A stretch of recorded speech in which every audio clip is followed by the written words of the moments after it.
Hey everyone, welcome back. Ready to dive into some seriously actionable advice. Absolutely, let's do it. Awesome. So today, we're cracking open Stephen Bartlett's Diary of a CEO.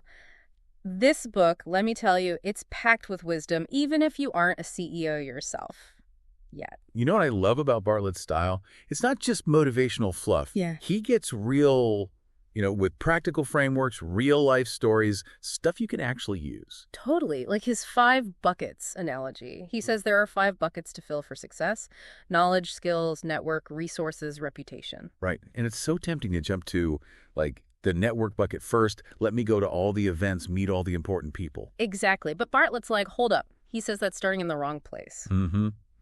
People chase money, fancy titles, connections, before they've even built a foundation for any of it. Yeah. Then they wonder why things fall apart. It's true. He even tells this story, a cautionary tale, about this young guy, Richard. Richard lands a CEO position, ditches his promising career, thinks he's made it. Big salary, impressive title, the whole shebang. Oh, I know where this is going. Yeah, he crashes and burns. Hard.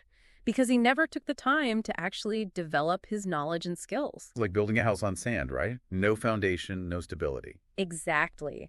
And that's what those first 2 buckets are all about, building that unshakable foundation of knowledge and skills. So important. What about you, listeners? What are your key skills? That superpower you're nurturing right now?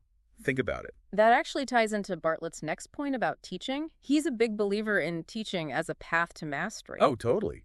He even tells this hilarious story about himself being a terrified 14-year-old frozen on stage.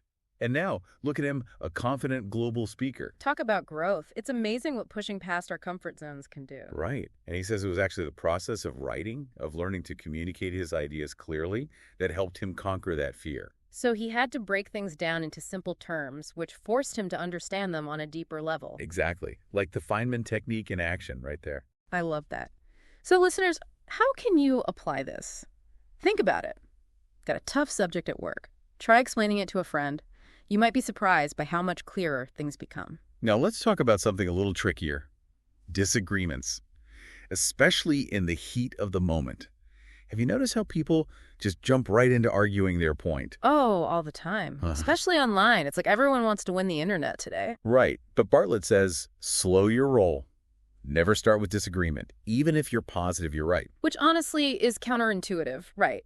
But he actually backs it up with neuroscience. There's this fascinating brain imaging study he talks about. Oh, yeah, I remember that.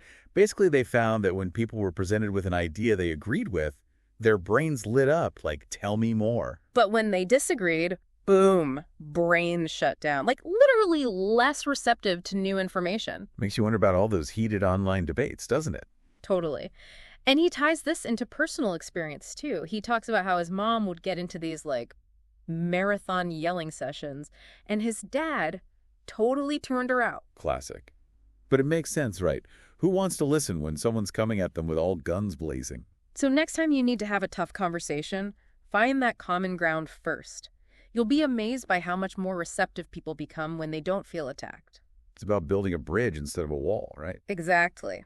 All right, let's take a quick break and we'll be right back with more from the Diary of a CEO. So where were we? Oh yeah, building bridges. But what about those times when it feels like we're on totally different planets? Like when those deeply ingrained beliefs clash? Right, like how do we even begin to bridge those gaps? And Bartlett throws out this wild idea, says, what if we don't choose our beliefs? Well, hold on. Didn't choose them. What does that even mean? I know, right? It sounds kind of crazy. But he asks us to imagine this. Someone you love, someone you respect, believing something completely false, demonstrably false. Okay, I'm picturing it. Go on. And it makes you realize how much of what we believe is based on the information we've been fed, right? Information that could be flawed, biased, totally wrong. Yeah, I'm starting to see where you're going with this. It's like we build these belief systems without even realizing it. Exactly. And Bartlett uses some pretty interesting examples, like flat earthers. Okay, now you're just messing with me. I'm serious. He talks about flat earthers, Bigfoot believers, even climate change deniers. Wow, okay, I see his point. It's like, how can people still believe these things when there's so much evidence to the contrary? Right. It really makes you question your own convictions, doesn't it? So how do we shift those deeply held beliefs, whether it's our own or someone else's? That's the million-dollar question, isn't it? And Bartlett's answer might surprise you. He says we need to stop attacking those beliefs head on. Really? That's usually my go-to move. I know, right? But he says it's actually counterproductive. Instead of bombarding people with facts and figures, we need to appeal to their emotions, make it personal, make it relatable. So like instead of hitting someone with a bunch of climate change data, you show them how it's directly impacting their community, their own backyard. Exactly. Make it real, make it tangible. And this segues into another one of Bartlett's insightful concepts, leaning out. Leaning out, as in the opposite of lean in. Exactly. It's that trap we fall into when we're so convinced we're right that we refuse to even consider new information. We tune it out, shut it down. Oh, I've been guilty of that. Like, remember that time when everyone thought Bitcoin was going to zero? I mean, to be fair, it's been a roller coaster. True, but I totally dismissed it at first, missed out on a big opportunity because I was too busy leaning out. Bartlett actually shares some cautionary tales about this, like that music industry exec who swore digital downloads were just a fad. Oh yeah, that didn't age well. Nope. Or Clifford Stoll, who famously predicted the internet was going nowhere. Oh, wow. Talk about a miscalculation. Right. Bartlett even admits he almost fell into the leaning out trap with Web 3.0. Get out. He was skeptical at first. Big time. But instead of dismissing it outright, he did his research, challenged his own assumptions, and you know what? What happened? Don't leave me hanging. He launched a successful software company in that very space. See?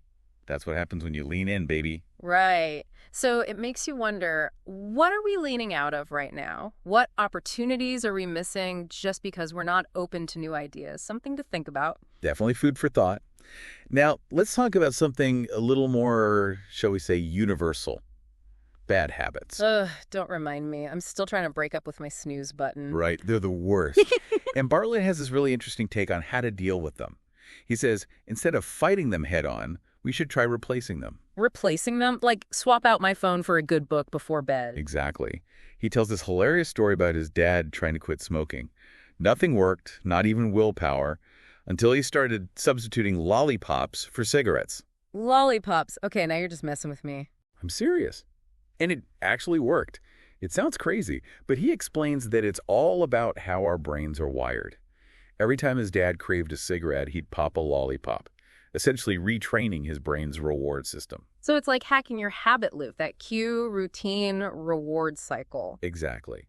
And the best part is it doesn't require a ton of willpower, which we all know is a finite resource. So instead of just trying to white-knuckle your way through, you identify the cue that triggers your bad habit and have a new positive behavior ready to go. Precisely. It's about making it easier to choose the good habit over the bad one. Now let's talk about a foundation, a really important one. Your health. Oh, yeah, that's a big one. Easy to neglect when you're caught up in the daily grind. Tell me about it. Yeah. Bartlett gets really honest about this. He admits that for years, work came first and his health took a back seat. It wasn't until the pandemic hit that he really woke up to the importance of his well-being. It's like that saying, you can't pour from an empty cup. You have to take care of yourself first. Absolutely. Yeah. And it doesn't have to be some big dramatic overhaul. Bartlett's a huge advocate for those small, sustainable changes that add up over time. Like, what kind of changes are we talking about? Give us the goods. Well, it could be as simple as going for a walk every day, getting enough sleep, or even just taking a few minutes to breathe deeply and de-stress. It's about making those little investments in your health a non-negotiable part of your routine. Because ultimately, your health is the foundation for everything else in your life. Without it, you got nothing right. You got that right. Now, let's lighten the mood a bit, shall we? Bartlett has this fascinating take on storytelling. He's a huge believer in the power of absurdity. Absurdity, like telling jokes during a business presentation. Well, it can be that, but it's more about embracing the unexpected, doing things that are a little out there, a little unconventional. Okay, I'm intrigued. Give me an example. He actually installed a giant blue slide in his office. A slide, like a playground slide. Yep. And it wasn't just for fun, although I'm sure that was a bonus. It became this conversation starter, a symbol of the company's playful and innovative culture. So it was a marketing tactic. In a way, yes. But it was also about creating an experience, something memorable. And it worked. People were talking about it, sharing pictures on social media. It cut through the noise. That's brilliant. It's like that old saying, there's no such thing as bad publicity. Exactly. He talks about how absurdity can be a powerful tool for grabbing attention, for making your brand stand out in a crowded market. He uses other examples too, like Third Space Gym with their indoor climbing wall and those guys at Brewdog, always pulling these crazy stunts. It's like they say, go big or go home. Right. So think about it. How can you inject a dose of the unexpected into your own life, your work, your personal brand? Don't be afraid to be a little different, a little weird, a little absurd. It's about standing out from the crowd, right? Not trying to fit some cookie cutter mold. Exactly. Now, get ready for this because Bartlett doesn't shy away from the D word. Discipline. Oof, yeah. That's a tough one.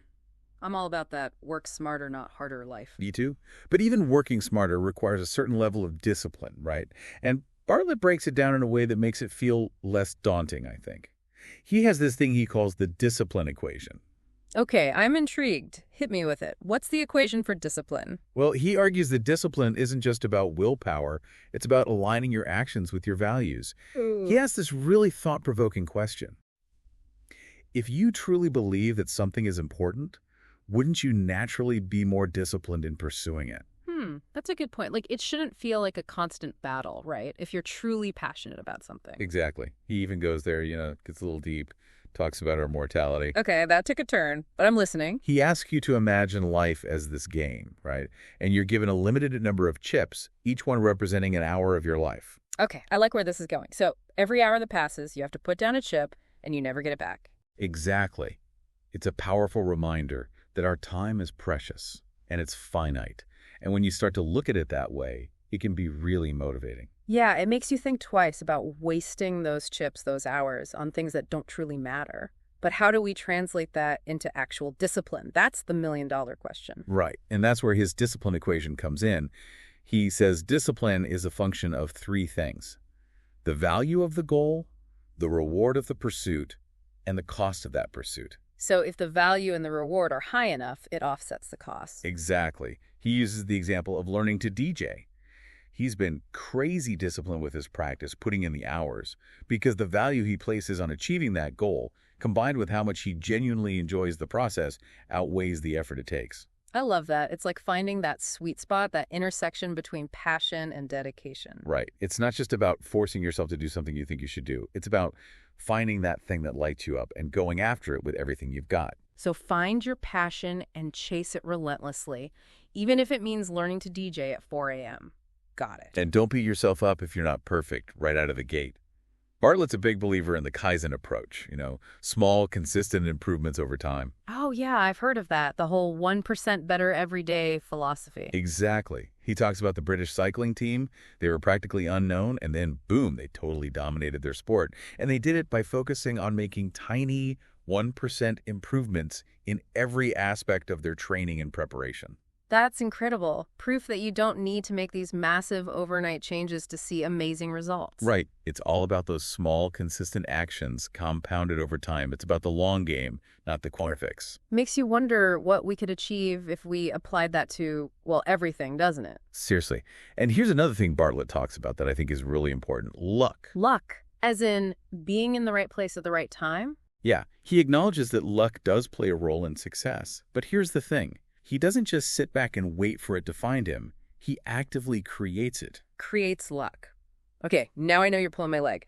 How do you create luck? He talks about increasing your luck surface area. Luck surface area? I've never even heard of that. It's about putting yourself out there, building relationships, saying yes to new experiences, expanding your network and your horizons.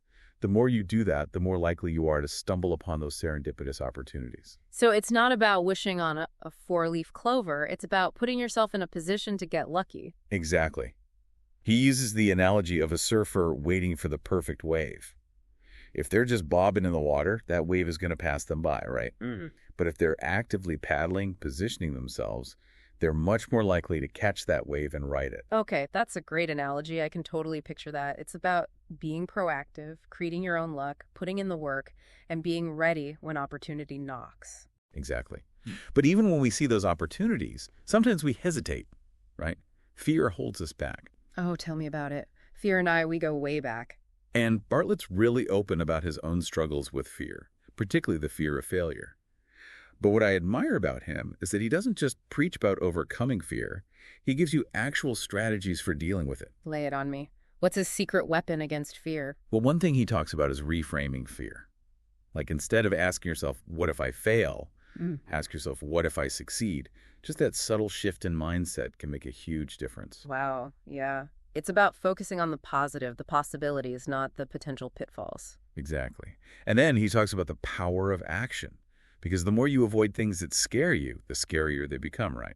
Ugh, it's so true. But when you take action, even if it's a small step, you start to chip away at that fear. You start to build your confidence, and that can make all the difference. Don't let fear paralyze you. Take that first step, even if it's just a baby step, and keep moving forward. Powerful stuff. Absolutely. And last but not least, Bartlett talks about the importance of authenticity, especially when it comes to building your personal brand. Authenticity, that's a big one these days. But it's also one of those words that gets thrown around so much it starts to lose its meaning, you know? Totally. But Bartlett, he breaks it down in a way that just clicks. He's like, embrace your quirks, your passions, even your flaws, because those imperfections, those are what make you interesting, relatable, memorable. Because who wants to follow someone who's perfectly polished and completely boring, right? Exactly. He actually talks about how early in his career, he tried to present this picture-perfect image of himself as a successful entrepreneur. How'd that go for him? It fell flat because it wasn't real. It wasn't until he started being more open and vulnerable, sharing his struggles and lessons learned, that he really started to connect with people on a deeper level. It's a good reminder that people connect with people, not with some carefully curated persona. We crave authenticity. We want to see the real you. Preach. And on that note, I think we've officially cracked the code of The Diary of a CEO. We did it! And let me tell you, this book is so much more than just a business book. It's a guide to life, to unlocking your potential, to becoming the best version of yourself. Totally. It's packed with actionable advice that you can apply to every area of your life, from your career to your relationships to your own personal growth. If you had to choose just one takeaway, one nugget of wisdom to leave our listeners with, what would it be? Embrace curiosity. Never stop asking questions, exploring new ideas, and challenging your assumptions, just like we did today, right? I love it. Stay curious, my friends, and we'll catch you on the next deep dive.